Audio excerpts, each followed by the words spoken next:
All right, so we often are asked, how do we maintain a tree at the exact same height every single year? Because the tree's going to grow. It's going to get bigger every year. And I guess the real question is how do we keep a tree that's growing every year at the exact same height so it never gets any bigger? So here's kind of the the way that we do that. This is the technique.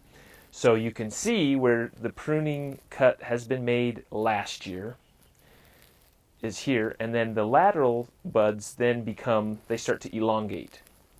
And so what we want to do is we want to make a cut below the previous cut from last year at a fork, and then we will tip one of these lateral buds at about the same height as last year's cut. So that's one good example. This was a pretty easy one. When we get into the interior of the tree, it's a little bit more pronounced. So for example, we've got a pruning cut here.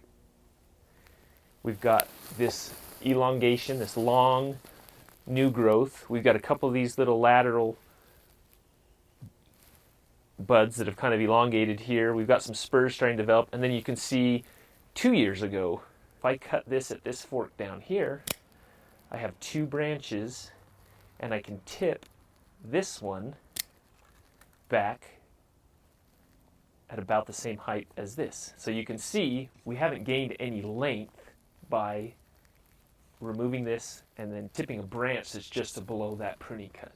And so by doing that every single year, you can maintain the tree and keep it at exactly the same height year after year.